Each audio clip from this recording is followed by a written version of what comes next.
오늘 본문 말씀을 보면 사람들이 바른 교훈을 받지 않을 때가 온다라고 이렇게 말씀을 하고 있습니다. 귀가 가리워져서 자기의 사욕을 따를 스승을 많이 둔다라고 했습니다. 그리고 진리를 듣지 않고 귀를 돌이켜서 허탄한 이야기를 따를 때가 온다라고 말씀을 하고 있습니다. 간단하게 말한다면 가짜를 좋아할 때가 온다. 이런 뜻으로 이해할 수 있을 것 같습니다. 누가 진짜를 놔두고 가짜를 좋아하겠습니까? 그런데 진리보다 가짜를 더 좋아할 때가 온다라고 지금 말하고 있는 겁니다. 그리고 사람들이 가짜를 좋아하는 이유에 대해서 얘기를 해요. 왜 사람들이 진리를 놔두고 가짜를 더 좋아하는가? 그것은 자기가 원하기 때문이다라는 것이, 자기에게 끌리기 때문에 가짜를 더 좋아한다는 것이, 달리 말하면 자기의 욕심을 채우고 자기 만족을 위해서 가짜를 찾는다는 것입니다. 그래서 진리에 귀를 기울이지 않고 자기를 즐겁게 하고 자기 욕심을 채워줄 소리만 찾는다. 그런 스승을 찾는다는 겁니다. 자기가 보고 싶은 것만 보고 자기가 듣고 싶은 것만 듣는 겁니다. 오늘날 얼마나 많은 정보들이 있습니까? 그 중에서 내가 보고 싶은 것만 골라서 보는 거고, 내가 듣고 싶은 것만 어떻게 돼요? 골라서 듣는 거예요. 예전에는 뭐 방송국이라고 텔레비전이라고 해봤자 KBS, MBC밖에 없었어요. 나중에 SBS가 만들어졌는데 이제 인터넷이 막 발전하고 그러니까 어떻게 돼요? 채널이 막 100개가 넘는 것 같아. 엄청나게 많은 채널, 거기서 내가 좋아하는 것만 선호해서 이렇게 다 보는 거 아니잖아요. 내가 좋아하는 것들이 주로 있잖아요. 그래서 그것들만 골라서 보는 거잖아요. 많은 정보들이 있지만 내가 보고 싶은 것만 보고 내가 듣고 싶은 것만 듣게 된다는 것입니다. 본문은 2000년 전에 기록된 거예요. 그런데 지금 우리가 살고 있는 시대를 내다보고 말씀하고 있는 것 같아요. 소셜미디어로 많은 정보들이 전해지고 있고 유튜브로 동영상으로 많은 정보들이 전해지고 있습니다. 뭔가 내가 찾기 원하면 웬만한 것들이 다 나오고 있는 것 같아요. AI가 뭔가 모든 것들을 대답해 주고 있는 것 같아요. 그래서 제가 AI한테 물어봤어요. 다음 대통령은 누가 될까? 그랬더니 정치에 대해서는 아직 제가 말할 수 있는 것이 아닙니다 라고 이렇게, 이놈도 모르는 놈이 있구나. 모르는 건 아니겠지요. 그게 못하게끔 딱 그게 프로그램화 되어 있겠죠. 그러니까 그런 것들은 얘기를 안 하더라고. 다른 건 다 얘기하면서 그 얘기는 지도할 수가 없다라고 이렇게 얘기를 해서 프로그램화 되어 있구나 라는 것이에요.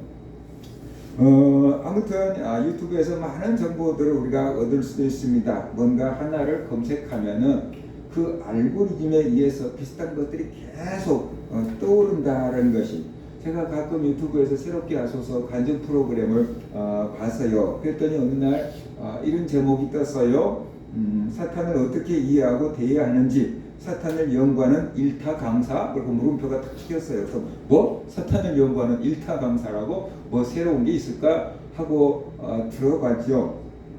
일반 성도들이 들을 때는 뭐 그럴싸한 것이 있었을지 모르겠지만 제가 들어봤을 때는 새로울 게 하나도 없었어요. 이런 얘기 하려고 나왔나? 라고 할 정도로 새로운 게 없었어요. 문제는 이제 그 다음부터예요. 그런데 그 다음에 유튜브로 켰더니 자꾸만 귀신 제목 붙은 것들이 계속 올라오는 거예요. 어느 날 귀신의 소리가 들렸어요. 막 그런 유튜브 제목을 가지고 있는 동영상들이 막 계속 줄줄줄줄 이렇게 검색도 안 했는데 지가 알아서 이렇게 막 뜨는 거예요. 그 중에 하나 누르면 또 다른 것들로 계속 가지를 쳐가서 계속 그런 것들만 나오는 거지요. 알고리즘에 의해서 내가 하나 검색해 보면 이 사람은 이런 데 관심이 있나 보다. 앞으로 검색하려고 고생하지 마세요. 내가 다 찾아줄게요. 그러면서 내가 관심 있는 것 같은 것들을 다 지가 찾아서 먼저 띄워주니까 우리가 그런 것들을 또 먼저 보게 되는 거죠. 뭐 건강 관련 유튜브를 찾아보면 또 그냥 그런 것들이 그냥 줄줄줄줄 막 계속 이어서 나오지 않습니까?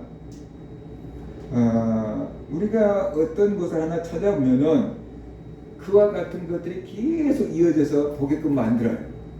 그래서 그것을 계속 보다가 보면은 뭐냐 그러면 우리가 한쪽에 치우친 정보를 얻게 돼요. 그리고 한쪽에 치우친 사고를 하게 되고 한쪽에 치우친 행동을 하게 되는 경우가 많다라는 것이, 이런 것들이 바로 소셜미디어나 유튜브 어떤 것들의 피해다라고 볼 수 있어요. 요즘 사람들은 그래서 뭐 네이버 선생님을 두기도 하고 유튜브에서 좋아하는 선생님을 두기도 하고 자기 입맛에 맞는 많은 스승들을 가지고 있습니다. 매스컴이나 소셜미디어, 유튜브 이런 것들이 굉장히 선한 기능도 많이 가지고 있습니다. 우리가 멀리 가지 않아도 그냥 볼 수 있고, 많은 돈 들이지 않아도 필요한 정보를 얻을 수 있고, 많은 것들이 있습니다. 그런데 빛이 있으면은 그림자가 있기 마련인 것처럼 선기능도 있지만 악기능, 역기능도 있기 마련이다 라는 것이, 너무나도 많은 가짜 뉴스들이 있습니다. 가짜 뉴스를 양산하는 사람들도 있습니다. 그것을 믿고 따르는 추종자들도 있습니다. 그래서 수많은 팔로워들을 모았고 그걸로 먹고 사는 사람들도 있습니다. 가짜인데 진짜처럼 얘기를 합니다. 그래서 우리 같은 보통 사람들은 무엇이 진짜인지 알 수가 없게 되는 그 정보의 홍수 속에서 우리가 진짜를 찾아낼 수가 없는 그런 상황에 이르기도 했습니다. 경제적으로 가짜 뉴스들이 굉장히 많이 있습니다. 보이스피싱도 있습니다. 엄마 나 누군데 핸드폰을 잃어버려서. 그런데 저희도 그런 문제를 받았는데 정확하게 저한테는 아빠 나 누군데 그렇게 오더라고요. 그냥 보통 아빠 나 누군데 그러면 그냥 아이 보이스피싱이지. 그런데 우리 애 이름을 정확하게 들어야 돼가지고 아빠 나 누군데, 조금 있으니까 엄마한테 엄마 나 누군데, 그러면서 우리 딸 이름이 딱 들어져갖고 이렇게 오는 거예요. 그러니까 그렇게 되는 거죠. 그래서 진짜인가? 어디서 정보가 틀렸나? 그래서 그걸 조치를 취하는데 많은 시간과 많은 애를 쓰고 스트레스를 받게 된다는 것이, 신청하지도 않는 신용카드가 발급됐습니다 라고 문자가 오기도 하고, 해외 나가지도 않았는데 해외에서 신용카드가 결제됐습니다, 이런 것들이 문자가 뜨기도 하고 그러잖아요. 그것 때문에 혹시나 하고 염려하고 스트레스 받게 되는 것입니다. 확인하는데 많은 시간이 걸리기도 합니다. 또 증권가에는 찌라시가 나돌기도 하죠. 그런 찌라시 때문에 작은 중소기업들은 귀청거릴 수도 있게 되는 것입니다. 누군가가 고의적으로 만들어서 뿌리는 찌라시, 그것이 건강한 기업들을 흔들리게 만들 수도 있다는 것이, 그래서 알게 모르게 우리들의 돈을 노리고 있는 가짜들이 굉장히 많이 있고, 이제 기술이 발달해가지고 그 수많은 이 기술 방법을 써가지고 하기 때문에 우리가 어떻게 따라잡을 수가 없을 정도, 경찰도 다 따라잡을 수가 없을 정도로 많은 이 사기들이 벌어지고 있다는 것이, 그래서 경제적으로도 많은 가짜 뉴스들이 있고, 그죠? 또 그걸 통해서 우리들의 돈을 노리고 있는 것들도 있구나 하는 것을 우리가 알아야 돼요. 정치적으로도 여야 진영에서 서로 가짜 뉴스들을 많이 양산하고 있습니다. 요즘 그 어느 때보다도 정치적으로 가짜 뉴스들이 많은 것 같습니다. 서로가 가짜라고 하니까 무엇이 진짜인지 무엇이 가짜인지 국민들 입장에서는 알 수가 없습니다.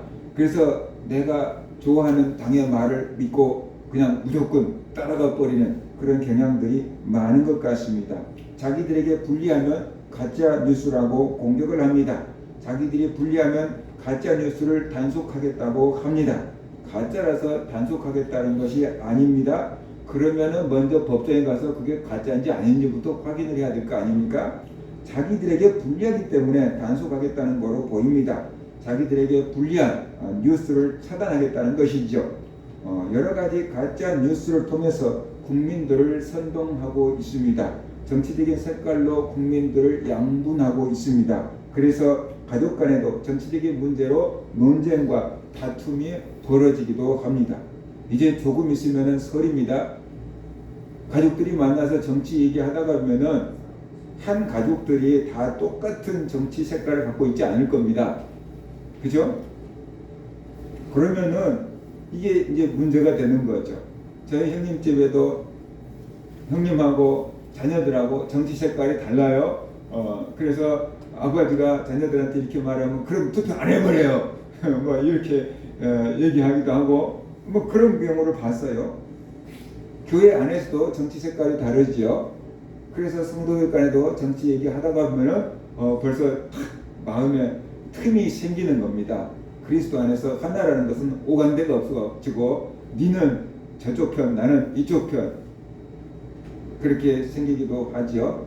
저희 노예에 있는 어떤 목사님은 좀 행동을 열심히 하는 목사님이었는데 그때 막 한참 태극기 집회도 있고 촛불 집회도 있고 그랬잖아요. 현장에 가서 보니까 자기는 태극기를 들었는데 자기 교회 성도가 촛불을 들고 있다는 거예요. 그래서 어떻게 같은 교회 성도고 목사인데 태극기를 들고 촛불을 들 수 있냐? 그래가지고 촛불 드는 성도를 교회에서 나가라고 했대요. 어떻게 그럴 수가 있겠어요? 근데 그런 교회가 있더라고. 우리가 정치적인 색깔로 모인 거 아니잖아요. 오직 예수 그리스도를 믿음으로 우리가 모인 거잖아요. 하나님을 예배하려고 모인 거잖아요. 그러면 남녀노소 누구를 떠나서도 하나님께 예배할 사람들은 와서 예배할 수 있어야 되잖아요. 그래서 그런 정치적인 색깔들이 부모, 형제 간의 관계도 갈라놓고 교회와 성도들과의 관계도 갈라놓기도 한다는 것이에요. 그래서 이익은 정치 집단들이 다 가져가고 피해는 오롯이 국민들의 몫이 될 때가 많다라는 것이에요. 그러니까 우리가 이런 부분들에 대해서 좀 의식을 가지고 살아야 하는 것입니다. 그죠? 내가 어디 출신이니까 뭐 무슨 당을 그런 것들을 좀 떠나고 학연, 지연 그런 것들을 좀 떠나고 우리가 예수 그리스도 안에서 바른 정치, 바른 나라를 위해서 생각을 맞춰갈 수 있는 그리스도인들이 되어야만 될 거다라는 것이죠. 혼란한 정치인데 이 여당, 야당을 떠나서 내가 누구를 지지하느냐를 떠나서 기독교인이라면 이 나라 민족의 죄를 회개하고 하나님 앞에 이 나라 민족을 위해서 기도해야 될 줄로 믿습니다. 우리가 추구하는 것이 여당입니까? 야당입니까? 우리가 정당입니까? 우리는 교회잖아요. 우리는 하나님의 나라를 이 땅에 우리가 하나님의 나라를 전파하기 위해서 존재하는 사람들이잖아요. 그러니까 우리가 하나님이 원하시는 그 나라를 위해서 우리가 기도할 수 있는 세상에 어떠한 훌륭한 대통령이 선다고 할지라도 하나님 나라 같은 나라를 만들 수는 없습니다. 그렇지만 그래도 성경적으로 바른 나라를 만들어 갈 수 있도록 우리가 기도하고 또 그런 기도자가 새도록 기도해야 된다라는 것입니다. 종교적으로도 가짜 뉴스들이 많이 있습니다. 이단들이 잘못된 사상을 모든 소셜 미디어나 이게 매스컴을 통해서 계속 전파하고 있습니다. 때때로 어떤 것이 궁금해서 인터넷을 뒤져보면은 앞에 막 상위 링크되어 나오는 것도 있는데 이단들 글과 뜰 때도 굉장히 많이 있습니다. 그럴싸한 방법으로 사람들을 미혹하고 있습니다. 굉장히 잘합니다. 우상 숭배자나 점쟁이들이 온오프라인에서 활발히 활동을 하고 있습니다. 유명한 정치인들도 점쟁이들의 말을 듣고 나라의 중대사를 결정하는 경우가 많이 있습니다. 그 나라를 이끌어 나가고 하는 정치인들이 점쟁이들의 말을 듣고 움직이는 거예요. 그런 경우가 많이 있어요. 또 목사님들이라고 할지라도 유튜브 같은데 좀 삐딱한 것들을 올려놓은 사람들이 많이 있어요. 자기들 생각에 그것이 옳다고 하겠지만 하나님 보시기에는 이단 사설이고 우상숭배인 것들이 많습니다. 영적으로 보면은 이런 것들은 영혼을 사냥하고 있는 사냥꾼들이다 라고 볼 수 있습니다. 사탄이 뿌려놓은 가라지들이 굉장히 많이 있다라는 것이에요. 그래서 민주주의라는 것은 옳고 그름을 가른 게 아니고 누가 표를 더 많이 얻냐라는 거잖아요. 그것처럼 매스컴 같은 것도 누가 더 많은 사람들을 보게 하느냐 그런 걸로 평가가 될 때가 많아요. 이게 진리냐 아니냐 그런 것들을 구분하지 아니하고 얼마나 많은 사람들의 어떤 요구를 충족시켜 주냐 그런 걸로 움직여 갈 때가 많아요. 종교적인 것도 그런 세속의 물결을 따라가고 있다라는 것이. 그래서 유튜브에서 우리가 궁금하면은 네이버에서 우리가 궁금한 건 종교적인 것들도 물어볼 수 있잖아요. 근데 그 선생님들이 항상 옳은 것은 아니다. 항상 옳은 것은 아니에요. 애매한 답을 해요. 애매한. AI한테 같은 데 물어보면 애매한 답을 해요. 참 요놈이 논문 쓰듯이 잘 빠져나가게끔 이렇게 만들어 놓은 것 같아요. 꼭 논문 쓰듯이 이렇게 빠져나갈 공간을 다 만들고 얘기를 해요. 그랬을 때 내가 그놈한테 물어봤어. 너 참 똑똑하다 그랬더니 아닙니다. 저는 아직 배우는 과정이 있습니다. 그러더라고. 그러니까 이게 우리가 다 아무리 기술이 발전해도 한계가 있을 수 있다라는 것을 우리가 알아야 되는 것입니다. 이 성적으로도 많은 가짜들이 있습니다. 딥페이크라는 기술을 통해서 가짜 동영상들을 만들어내는 사람들이 있습니다. 그래서 한 사람의 삶을 망가뜨리는 사람들도 있습니다. 과학기술정보통신부의 대국민 설문조사에서 39%가 딥페이크 가짜 뉴스를 접해봤다라고 응답했습니다. 그리고 41.9%는 딥페이크 가짜 뉴스를 판별하지 못한다라고 응답했습니다. 여러분 그 텔레비전 무슨 프로그램이 그런 거 있지만요. 무슨 노래를 틀어놓고 이게 진짜 가수가 부른 건지 AI가 부른 건지 이게 막 판별하는 건데 다 못 맞춰요. 우리가 보면은 저게 AI가 부른 건지 가수가 부른 건지 구분이 안 되는데 그 가수의 특징까지 요게 다 따라서 불러버리니까 이게 누가 진짜인지 누가 가짜인지 그게 참 찾아내기가 어려워요. 그런 목소리 다 내고 막 보이스피싱 해갖고 진짜 막 우리 딸 목소리 내면서 그러면 어떻게 되겠어요? 우리가 딸이라고 생각하겠죠. 아들 목소리 내면서 그러면 어떻게 돼요? 아들인 줄 알겠죠. 뭐 그런 기술들이 발전해가지고 사람들을 속이는데 보통 사람들은 어떻게 돼요? 판별하기가 어렵다는 것이죠. 또한 응답자의 94.5%는 가짜 뉴스가 개인과 사회에 미치는 영향이 심하다라고 응답했고 84.9%는 딥페이크를 활용한 가짜 뉴스가 일반적인 가짜 뉴스보다 부정적인 영향이 더 심각하다라고 응답했습니다. 그래서 피해를 예방하려면 어떻게 해야 되는가라고 했더니 효과적인 방법으로 피해를 어떻게 예방할 수 있는가? 강력한 입법 및 정책을 세워야 된다라는 사람들이 57.6% 나왔고요. 정부의 정책으로 범죄자에 대한 처벌을 강화해야 된다라는 사람들이 36.9%로 이렇게 나왔다라고 말하고 있어요. 이 정책이 법이 범죄를 따라가지 못하고 있는 것입니다. 범죄자들은 날아다니고 있는데 정책은 기어다니고 있는 것입니다. 항상 문제가 터져본 다음에 정책이 만들어지는데 그것도 좀 빨리 손발이 있게 만들어졌으면 좋은데 사회 이슈가 되기 전까지는 아무 짓도 안 하고 있다가 사회 이슈가 되면은 국회의원들이 부랴부랴 그때 만들어내고 있으니까 이 법이나 정책이 범죄자들을 따라가지 못하고 있다. 그런 것을 우리가 알 수가 있는 거죠. 이렇게 여러 가지 방면에서 가짜 뉴스들이 만들어지고 있습니다.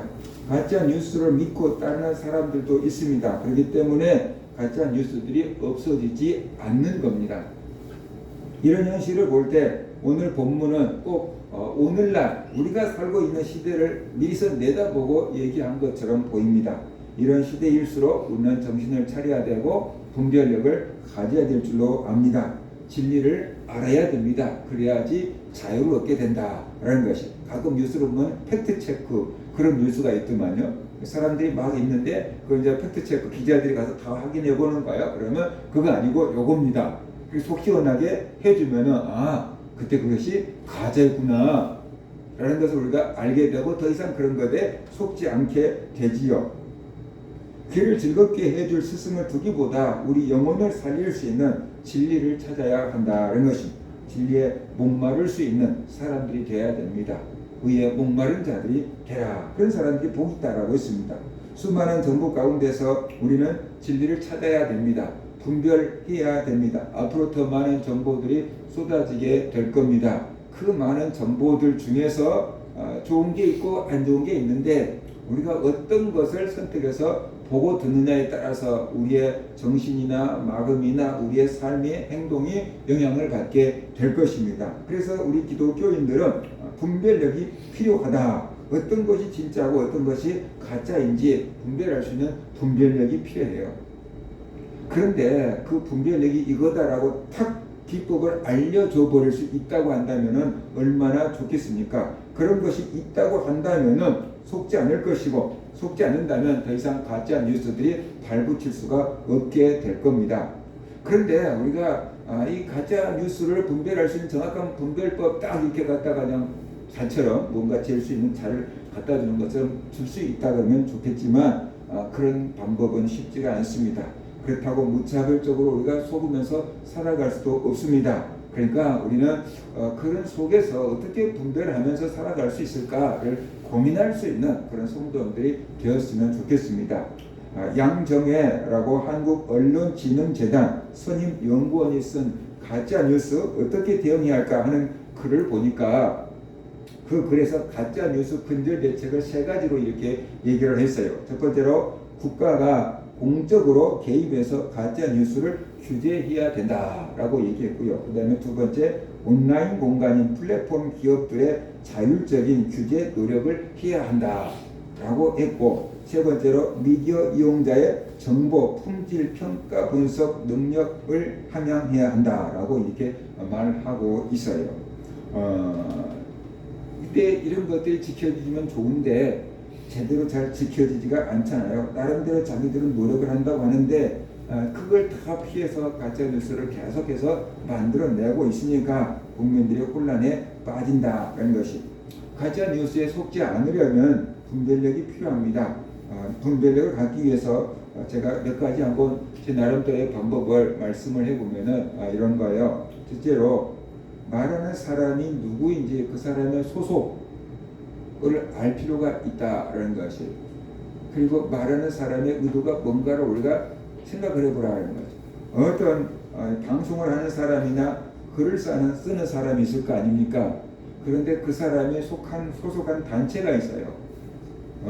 예를 들어서 장로교인지 순복음인지 단체가 있겠죠. 그죠? 목사라고 한다 그러면은 여당인지 야당인지 그 노선이 있겠지요. 그런 소속이 있어요. 그리고 글을 쓰는 사람의 의도가 있어요. 그것을 우리가 한번 다 알 수는 없지만 생각을 해보라라는 거죠. 왜냐 그러면 사람은 그가 속한 단체의 입장을 대변하게 되어 있기 때문이다 라는 것이. 여성이라고 하면 여성의 입장에서 세상을 보게 되고, 남성이라고 하면 남성의 입장에서 세상을 보게 돼요. 젊은 세대는 젊은 세대 입장에서 세상을 보게 되고, 나이가 많이 드신 분들은 나이가 많이 드신 분들의 입장에서 세상을 보게 돼요. 그래서 자기가 속한 단체나 그룹 여기에 입장을 대변할 수밖에 없기 때문에 그 사람이 속한 단체가 어디인가를 살펴보는 겁니다. 그러면 그 사람이 왜 저런 말을 하는지를 이해할 수 있게 되는 거죠. 저도 유튜브에서 뭔가를 재밌게 잘 들었어요. 근데 한 1시간 동안 강의를 싹 듣다가 한마디가 딱 걸렸어요. 왜 저런 말을 쓰지? 저 사람이 소속이 어디지? 저 용어를 쓰는 게 이상하다 해가지고 네이버에 가서 인물 검색을 했어요. 그랬더니 우리 정통 기독교에서 이단이라고 하는 대학교의 총장이더라고요. 그 1시간 동안 듣는 가운데 단어 딱 하나가 이상하게 걸렸어요. 나머지는 그냥 다 넘어갈 수 있는 글이었어요. 단어 하나가 딱 걸리길래 이상하다. 왜 이런 단어를 써? 그리고 인물 검색을 하니까 딱 거기가 나오는 거예요. 사람은 은연중에 자기가 속한 단체에 얘기를 하게 돼 있어요. 그 물이 빠지지가 않아요. 왜냐하면 그러면 그건 사상이거든요. 그런 것들을 감지할 수 있으면은 찾을 수 있어요. 또 어떤 궁금해서 유튜브를 주셨어요. 그랬더니 자기는 기존 교회에 있다가 기존 교회에서 나와서 선교센터를 운영을 한대요. 시골에서 선교센터를 운영하면서 유튜브만 전문 방송으로 하고 있는 종교인이 있었어요. 기존 교회에 있다가 나와서 선교센터를 운영한다고 하는데 기존 교회가 어디였을까? 그죠? 그래서 이 사람도 굉장히 잘 가르쳐요. 방송에 나오면 9시 뉴스 앵커처럼 이렇게 해요. 그런데 뭔가가 좀 분위기가 그래요. 그래서 그 사람은 인물 검색하니까 안 나오더라고요. 인터넷 막 뒤졌어요. 그랬더니 거기도 모 이단에서 기존 교회라고 했던 데가 모 이단이었던 거예요. 그 모 이단에서 3명이 탈퇴를 했는데 그 중에 한 교주는 죽었고 나머지 사람 중에 한 사람이었어요. 아하, 거기서 먹고 자라서 저런 말을 내뱉는 거구나 라는 것을 이제 확인을 하게 되었어요. 그러니까 사람은 자기가 속한 단체 그것을 은연중에 나타낼 수밖에 없어요. 그래서 이단들은 또 어디 가도 이단의 냄새가 나요. 이단에 있다가 기존 교회로 돌아오는 사람들도 있지만 그렇지 않고 이단과 이단을 계속 넘나드는 사람도 있어요. 여기서 나와서 저 이단 가고 여기서 나와서 지금 한국 교회 문제를 일으키고 있는 그 교주도 기존 교회를 다녀본 적이 없어요. 전부 이단 교회만 아기 때부터 전부 이단 교회만 순회 공연하고 돌아다니다가 제가 이단 교회를 채운 거예요. 거기서 듣고 배운 게 거기서 나오는 거예요. 근데 그걸 자기가 계시를 받아서 했다고 하는 거짓말을 하는 거다 하는 것을 우리가 알아야 되는 것이지요. 그래서 그 사람이 속한 어떤 단체 그것이 무슨 단체인지를 어디에 소속이 되어 있는지 그 사람을 소속을 알면은 우리가 그 사람이 어떤 말을 하는지 알 수가 있게 된다라는 것이에요. 우리가 그 사람이 어디에 소속이 되어 있는지 그것을 우리가 한번 살펴볼 때 저 사람이 무슨 말을 하는지 왜 저런 말을 하는지를 우리가 이해할 수 있게 된다. 그죠? 저 사람의 의도를 알 수 있게 되는 거죠. 그 다음에 그 사람의 의도를 살펴보는 것입니다.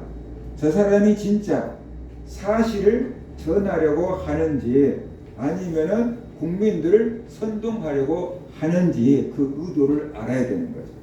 뉴스 앵커들이 하는 것과 유튜브 방송하는 사람들이 좀 다르잖아요. 그래서 그 사람이 저런 말을 하는 의도가 예를 들어서 어디에서 교통사고가 났습니다.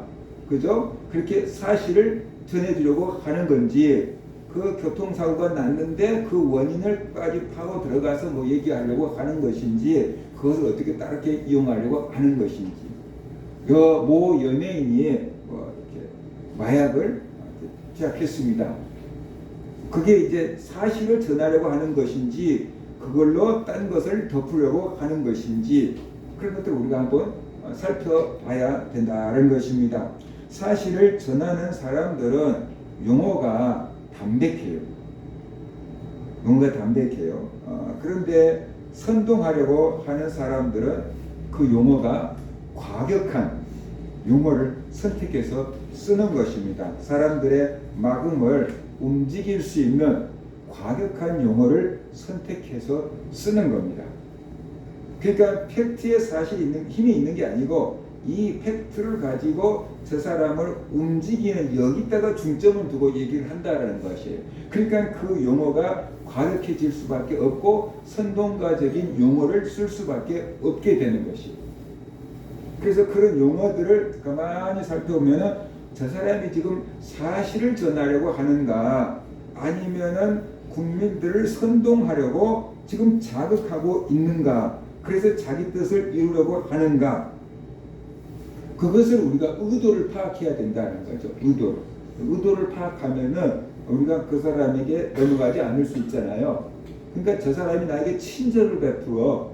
근데 단순한 친절이면은 그냥 감사하는데 친절을 베풀어 놓고 다른 종교를 딱 우리한테 얘기를 한다 그러면은 그 친절의 의도가 어떻게 돼요? 그 사상을 전하려고 친절을 베푼 거잖아요. 그냥 단순한 친절이 아닌 거잖아요. 의도를 이제 알면 저래서 친절을 베풀었구나 라고 우리가 알면은 안 넘어간다라는 것이. 그래서 그 사람의 속한 소속이나 단체가 어딘가를 우리가 알아야 되고 그 사람이 쓰는 용어를 알아야 됩니다. 많은 유튜버들이 있습니다. 많은 기자들이 있습니다. 자기 동영상이나 자기 글이 사람들에게 선택을 받기를 원합니다. 그죠? 동영상을 만들어 놓은 사람들은 자기 동영상을 사람들이 많이 시청해 주기를 바라고 자기 글을 쓰는 기자들은 사람들이 자기 글을 많이 읽어주기를 원하지 않겠습니까? 그죠? 그런데 수없이 많은 동영상과 수없이 많은 기사들이 한 시간도 계속 올라오고 있다는 거죠. 그 중에서 내 동영상과 내 글이 사람들에게 선택을 받게 하려고 하면은 어떻게 해야 되겠습니까? 제목을 어떻게 돼요? 뭔가 끌리게끔 잡아야 되잖아요. 매력적인 글을 제목으로 잡든지 뭔가 사람들이 끌 수 있을 만큼만 이 글을 써야만 된다라는 것입니다. 그래서 자극적인 동영상을 보여주거나 장면이나 자극적인 제목을 붙이는 것이죠. 그래서 우리가 타이틀만 딱 보고 관심 있어 하고 딱 클릭하고 들어가면은 낚인 거예요. 어떤 것은 검색해 보려고 하면 검색 내용보다 다른 막 선전이 막 더 많이 뜨는 것들이 있어. 낚였구나. 나오는 거죠. 낚인 거예요. 어떤 목사님이 대구에 있는 권성수 목사님이 형제들 5이 목회를 하는데 새롭게 하소 같은 간증 프로그램에 나왔는가 봐요. 그런데 시청률이 많지가 않은 거예요. 그러니까 방송국에서 내용 괜찮은데 많이 시청해야 되는데 왜 시청 안 보지? 딱 제목을 보다가 오형제가 목사 이런 제목으로 돼 있었는가 봐요. 근데 독수리 오형제 복음을 지키라고 이런 식으로 제목을 탁 바꿔놓으니까 그때부터 사람들이 클릭해 들어와가지고 조회수가 엄청나게 늘었다는 거예요. 제목 하나를 바꾸니까 사람들이 그 동영상을 그렇게 많이 시청을 하더라는 거예요. 그러니까 어떻게 돼요? 사람들이 혹하고 들어올 만큼만 제목을 붙여야 되잖아요. 그만큼 자극적인 글이나 자극적인 동영상을 보여줘야 되잖아요. 그러니까 사람들을 선동하려고 하는 사람들은 자극적인 단어를 쓸 수밖에 없다는 거예요. 그래서 그 사람들이 쓰는 용어가 진짜로 사실을 있는 그대로 전해주려고 하는 것인지 사람들을 자극해서 뭔가 움직이게 하고 그죠? 그런 것인지를 우리가 분별해야 되는데 그러려면 그 사람들이 보여주는 그림이나 그 사람들이 보여주는 글, 단어들을 우리가 검색해 볼 필요가 있다는 것이 이게 자극적인 것이 자꾸만 들어오면은 이게 뭔가 낚으려고 하는 거구나 라는 것을 우리가 알아야 돼요. 근데 우리는 자극적인 동영상이나 글들을 자꾸만 선택해서 봅니다. 그러니까 중독이 됩니다. 그래서 이제 웬만한 것에는 어떻게 돼요? 무감각해집니다. 그러니까 그 사람들은 어떻게 돼요? 더 센 것을 쉽게 말해서 드라마도 불륜 그죠? 출생의 비밀 그러면은 막 또 사람들이 막 옳다 그러다 막 이렇게 막 토론과 논쟁이 그러면서 자기들은 홍보가 되는 거거든요. 그것을 이용하는 거예요. 더 자극적인 장면을 자꾸만 내보일 수밖에 없는 거다. 그것은 어떻게 돼요? 사람들의 이목을 끌고 자기들의 영상이나 글을 어떻게 선택하게끔 하려고 하는 작업인 것입니다. 그러니까 순수한 의도로 이렇게 어떤 사실을 전해주려고 하는 것이 아니다라는 것을 우리가 알아야 되는 거죠. 그래서 이런 것들은 우리가 주의해야 한다. 조심해야만 한다라는 것입니다. 그 다음에 이제 우리가 알아야 될 것이 뭐냐 그러면 육체적으로 그럴싸하게 들리는 말들을 조심해야만 되는 것입니다. 우리 영혼을 해치는 말들이 있는데 그런 것들을 조심해야 돼요. 근데 우리 영혼을 해치는 말들이 대개는 뭐냐 그러면 우리가 육체적으로 들을 때는 아주 그럴싸하게 들린다는 거죠. 너무나 내 입맛에 딱 맞게 들린다라는 것이 그래서 사람들의 귀를 즐겁게 하는 그런 말들을 우리가 조심해야 되는 것입니다. 갈라디아서 1장 10절을 보면 바울은 이렇게 말하고 있습니다. 이제 내가 사람들에게 좋게 하랴 하나님께 좋게 하랴 사람들에게 기쁨을 구하랴 내가 지금까지 사람의 기쁨을 구하였다면 그리스도의 종이 아니니 라고 말하고 있어요. 바울은 사람들이 싫어하고 핍박해도 하나님의 뜻을 전하겠다라고 했어요. 쉽게 말하면 바울은 할례를 받지 않아도 된다라고 한 거거든요. 근데 유대인들이 바울을 막 잡아 죽이려고 한 거예요. 그럼에도 불구하고 바울은 할례를 받아서 의로워진 게 아니고 예수를 믿어서 의로워진다. 이제 할례는 안 받아도 된다. 이것 때문에 많은 핍박을 받았잖아요. 사람을 즐겁게 하려고 하는 것이 아니고 하나님을 즐겁게 하려고 한다. 그래서 바울은 진리만 전하겠다. 핍박을 받아도 진리만 전하겠다라고 한 것이 사람들로부터 인정을 받으려고 복음을 타협하지 않겠다. 나는 핍박을 받아도 오직 하나님의 뜻만을 전하겠다라고 하는 것이 바울의 자세였던 것이죠. 오늘날에도 주의 종들은 오늘날에도 이런 자세를 가지고 살아야 되고 오늘날에도 성도들은 이런 자세를 가지고 살아야 될 줄로 믿습니다. 그런데 그렇지 않는 경우들이 있는 것 같다라는 것이에요. 성경을 사람들의 입맛에 맞게끔 변질시키는 사람들이 있는 것 같습니다. 그래서 사람들의 인기를 추구하고 있는 것처럼 보입니다. 유튜브에 많은 회원들을 모집하고 엄지척 좋아요를 하나라도 더 받으려고 하는 사람들이 있는 것 같아요. 그래서 하나님의 말씀을 바로 전하기보다 사람들이 듣기 원하는 말만 하는 경우가 있는 것 같습니다. 그러다가 보니까 하나님의 말씀을 왜곡하는 것 같고 믿음이 약한 성도들을 헷갈리게 하는 경우도 있는 것 같다라는 것이에요. 신앙적으로 바른 말을 하면은 이런저런 공격을 많이 받습니다. 예를 들어서 오직 예수 그리스도만이 구원의 길입니다. 예수님 말고는 구원받을 수 있는 길이 없습니다. 그러면 교회에서 성도들은 아멘해요. 그런데 세상 사람들이나 다른 종교를 믿고 있는 사람들은 무슨 소리 하냐면 왜 예수만 구원의 길이냐? 다른 종교에는 구원의 길이 없냐? 왜 니네들만 진리라고 하냐? 이런 식으로 사람들이 막 공격을 한다는 거죠. 그런데 목사라는 사람이 가가지고 다른 종교에도 구원이 있습니다. 그렇게 우리는 다른 종교도 인정합니다. 라고 이렇게 말하면 세상 사람들이 댓글이 뭐라고 달냐면 진짜 목사다. 막 깨어있는 사람이다. 막 존경합니다. 막 이런 댓글들이 막 달리는 거죠. 그러니까 그런 달콤함에서 헤어나지 못한 사람들이 있는 것 같다라는 것이에요. 그런 사람들을 의식이 있고 깨어있고 똑똑한 사람처럼 여기는 것이. 예전에 저희 사촌 형수가 그런 얘기를 했어요. 사촌 형수가 그때는 절에 다녔는데 자기 절에 가니까 절에서 뭔 연습하고 붙었냐면은 크리스마스 때 절에서 예수님 오신 것을 축하합니다 하고 무슨 절 그렇게 하고 그런 프랭카드를 걸어 놓는 거예요.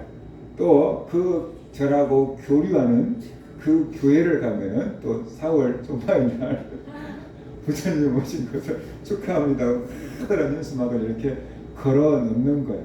그래서 사람들이 바라볼 때는 너무 좋다고 종교 간에서 이렇게 평화하고 너무 좋다라고 하는 거예요. 근데 그것이 육체적인 평화지 영적인 평화는 아니라는 거예요. 빛과 어둠은 같이 할 수가 없는 것이에요. 그것은 복음을 변질시키는 거예요. 이번에도 교황이 그런 발표한 것 같아요. 동성애자도 신부가 될 수 있다. 그게 내가 이렇게 얘기했어요. 신부가 남자인데 남자가 여자하고 결혼하면 신부가 될 수가 없어요. 그죠? 신부가 결혼하면 아직 안 되잖아요. 근데 동성애자는 된대요. 그러면은 동성애는 되는데 동성애자가 결혼하면 신부 될 수 있을까? 그런 의문을 갖게 돼요. 그러니까 이게 진리가 혼탁해져 가고 있다. 그런 것을 우리가 알아야 되는 것이에요. 사람들이 주는 그 인정, 칭찬에 목마른 사람들이 있고 또 그래야지 그 종교가 부흥할 수 있기 때문에 그렇게 문을 열어보는 경우들도 많이 있어요. 그것을 신학적으로는 토착화, 안 좋게로는 세속화, 우리가 이렇게 얘기를 할 수 있는데 그런 경우들이 많이 있다는 것이 인본주의, 세속주의에 빠진 사람들이 방송을 하고 있고 글을 쓰고 있는 경우도 많기 때문에 우리가 그런 것들을 분별해서 볼 수 있는 성도들이 되어야 된다는 거죠. 유튜브 들으니까 이러던데 목사님은 왜 그러세요? 그 유튜브 있는 사람이 얼마나 유명한지 아세요? 저한테 와서 이렇게 따지지 말라라는 것이 그런 사람들도 있는데 그 사람 교회 성도가 더 많냐 우리 교회 성도가 더 많냐 그런 것이 진리의 기준이 아니고 하나님이 뭐라고 말씀하셨냐 성경이 뭐라고 말씀하셨냐 그게 진리의 기준이 되어야지 뭐 이 조회수가 얼마나 많으냐 팔로워가 얼마나 많냐 그것이 진리의 기준은 아니다. 그런 것을 우리가 좀 알았으면 좋겠습니다. 예수님은 내 말은 다 영이다라고 말씀하셨어요. 예수님의 말씀은 다 영이래요. 그 소리가 뭐냐면 예수님이 하신 말씀은 다 영적인 말씀이고 생명을 주는 말씀이라는 뜻이에요. 근데 사탄의 말은 다 육적인 말이에요. 세상적인 말이에요. 죽이는 말이에요. 육체적인 것만을 위해서 말한다는 것이죠. 그래서 우리 영혼을 죽이는 것입니다. 육체에만 막 신경을 쓰게 만들어요. 그래서 영혼이 죽어가도 막 모르게 만드는 거예요. 성경은 사탄을 가리켜서 거짓의 아비라고 했습니다. 요한복음 8장 44절 보면은 너희는 너희 아비 마귀에게서 났으니 너희 아비의 욕심대로 너희도 행하고자 하느니라. 그는 처음부터 살인한 자요 진리가 그 속에 없으므로 진리에 서지 못하고 거짓을 말할 때마다 제 것으로 말하나니 이는 그가 거짓말쟁이요 거짓의 아비가 되었습니다 라고 말씀을 하고 있습니다. 사탄은 처음부터 거짓말쟁이라고 했습니다. 거짓말을 할 때마다 제 것처럼 한다고 했습니다. 그만큼 거짓말을 잘한다는 것입니다. 그래서 많은 사람들을 속인다는 것입니다. 사탄이 이렇게 거짓말하는 것은 사람들의 영혼을 사냥하기 위해서입니다. 사탄이 오는 것은 죽이고 멸망시키려는 것이라고 말씀하셨습니다. 그래서 사탄이 하는 거짓말을 듣는 것은 그 자기 영혼이 죽음으로 가는 것이다. 그렇기 때문에 우리는 사탄에게 속으면 안 되는 것입니다. 마지막 때가 될수록 거짓 선자들이 많이 등장할 거라고 했습니다. 마태복음 24장 4절과 5절을 보면 예수께서 대답하여 이르시되 너희가 사람의 미혹을 받지 않도록 주의하라. 많은 사람이 내 이름으로 와서 이르되 나는 그리스도라 하여 많은 사람들을 미혹하리라 라고 말씀을 했습니다. 그러니까 자기가 그리스도라고 하는 사람들, 제인 예수라고 하는 사람들, 그런 사람들이 많지 않습니까? 그런 사람들이 더 많아질 거라는 것이에요. 그런 것들에 속지 말라는 것입니다. 예수님이 재림하시기 전에는 먼저 배도한 일이 있을 거라고 했습니다. 데살로니가후서 2장 3절 누가 어떻게 하여도 너희가 미혹되지 말라. 먼저 배도하는 일이 있고 저 불법의 사람 곧 멸망의 아들이 나타나기 전에는 그날이 이르지 아니하리니. 배도하는 사람 저 그리스도가 나타나기 전에는 예수님이 재림하시지 않는다라는 것이에요. 그러니까 예수님의 재림에 대해서 우리가 잘못된 것들을 알아야 돼요. 예수님의 재림이 없는 것처럼 말하는 자들 가짜입니다. 이미 예수님이 재림했다. 공중 재림했다, 뭐 나다, 뭐 그딴 것들 다 가짜들입니다. 그런데 또 예수님이 곧 재림할 것처럼 불안을 조성하고 언제 예수님이 재림한다 라고 날짜를 못 박는 사람들도 다 가짜다라는 것이 임박한 재림론자들은 가짜일 가능성이 많습니다. 재림을 아예 외치지 않는 사람들도 벙어리이지만 임박한 재림론을 자꾸만 주장하는 사람들도 가짜일 가능성이 농후하다. 왜냐하면 기독교 2000년 동안 임박한 종말론을 외친 그리고 사회 문제를 일으킨 이단들이 너무나도 많았기 때문이다 라는 것이 그런 사람들이 물을 먹고 그런 것들을 토해 놓고 있는 거다라는 것이에요. 계시록을 보면은 하늘의 별들이 떨어질 거라고 했어요. 요한계시록 12장 3절 4절 보면은 하늘에 또 다른 이적이 보이니 보라 한 큰 붉은 용이 있어 머리가 7이요 뿔이 10이라. 이 여러 머리에 7 왕관이 있는데 그 꼬리가 하늘의 별 3분의 1을 끌어다가 땅에 던지더라 그랬어요. 하늘의 별 3분의 1을 끌어다가 땅에 던진다 그랬어요. 이것이 무슨 뜻일까요? 진짜 물리적인 것으로 볼 수 있어요. 이 하늘에 떠 있는 그 별들, 행성들 3분의 1을 끌어다가 땅에 던진다라는 것으로 볼 수 있어요. 근데 이것은 계시록을 문자적으로 해석하는 거죠. 그런데 계시록은 상징적인 문학을 가지고 있는 묵시 문학이잖아요. 그러니까 계시록은 문자적으로 풀기보다는 상징적으로 푸는 것이 전체적인 방향에서 옳은 방향이다라는 거예요. 그러면 계시록에서 말하고 있는 별은 누구인가? 계시록 1장 20절을 보면 이렇게 말하고 있어요. 네가 본 것은 내 오른손에 7별의 비밀과 또 7 금초대라. 그러면서 7 별은 7 교회의 사자요, 7 촛대는 7 교인이라고 했잖아요. 계시록에서 별은 교회의 사자, 주의 종을 가리키는 거예요. 그러니까 하늘의 별 3분의 1을 끌어다가 땅에 던진다는 것은 하늘의 별처럼 유명한 주의 종들 3분의 1이 나가 떨어진다, 그런 뜻으로 볼 수도 있다는 거죠. 그 유명한 주의 종들이 타락한다, 그런 뜻으로 볼 수도 있는 거죠. 그러면 그만큼 마지막 때가 된 거 아니겠습니까? 주의 종들이 타락해버리면 성도들은 어떻게 되겠습니까? 그것도 유명한 종들이 말이에요. 하늘의 별과 같은 유명한 종들이 타락해버리면 어떻게 되겠습니까? 할 수만 있거든 하나님의 택하신 자들도 미혹하라고 할 거라고 했어요. 마가복음 13장 21절 23절을 보면은 그때 어떤 사람이 너희에게 말하되 보라 그리스도가 여기 있다, 보러 자기 있다 하여도 믿지 말라. 거짓 그리스도들과 거짓 선지자들이 일어나서 이적과 기사를 행하여 할 수만 있으면 택하신 자들을 미혹하려 하리라. 너희는 삼가하라. 내가 모든 일을 너에게 미리 말하였노라 라고 말했습니다. 가짜들이 이렇게 우리의 믿음을 쓰러뜨리려고 하는 것입니다. 그러니까 우리는 정신을 바짝 차리라 라고 말하고 있습니다. 끝까지 우리의 믿음을 지키라 라고 주님께서 말씀하고 계신 겁니다. 그 다음에 세 번째로 우리가 미혹을 받지 않으려 그러면 쉽게 돈 번다고 하는 광고에 속지 마라 라는 것이에요. 쉽게 돈을 버는 방법은 그만큼 많은 위험성을 내포하고 있는 거다 라는 것이, 예를 들어서 1,000만 원을 넣어놓으면 한 달 안에 2천만 원을 만들어 줍니다 라고 한다 그러면 그건 정상적인 방법은 아니잖아요. 그만큼 위험을 내포하고 있는 거다라는 것입니다. 사람에게는 누구나 욕심이 있습니다. 경제적인 욕심이 있습니다. 쉽게 돈을 벌려고 합니다. 그리고 빨리 큰 돈을 벌려고 합니다. 그러다가 보면은 속는 경우가 생깁니다. 사람들의 욕심을 이용해서 노동력을 착취하고 돈을 빼앗으려고 하는 사람들이 있습니다. 허위 과장 광고를 하는 사람들이 있습니다. 쉽게 돈을 벌려고 하면은 이런 사람들에게 걸려들기 쉽습니다. 투자 사기를 당할 수도 있습니다. 욕심 때문에 투자 사기를 당하는 것입니다. 그래서 야고보서 1장 14절 15절 보면은 이렇게 말씀하고 있습니다. 오직 각 사람이 시험을 받는 것은 자기 욕심에 끌려 미혹됨이니 욕심이 잉태한즉 죄를 낳고 죄가 장성한즉 사망을 낳느니라 라고 말씀을 하고 있습니다. 그러니까 쉽게 돈 벌려고 하지 말고 성실하게 일해서 돈 벌려고 해야 한다라는 것입니다. 쉽게 돈 벌려고 하지 말고 여러분의 실력을 키우십시오.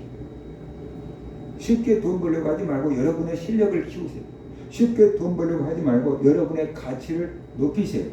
그러면 여러분의 수입은 자동적으로 올라가는 것입니다. 여러분의 가치가 올라가면은 여러분의 수입이 따라서 올라가는 것입니다. 그러니까 쉽게 돈 벌려고 한다 그러면은 그게 여러 가지 시험과 올무에 걸릴 수가 있어요.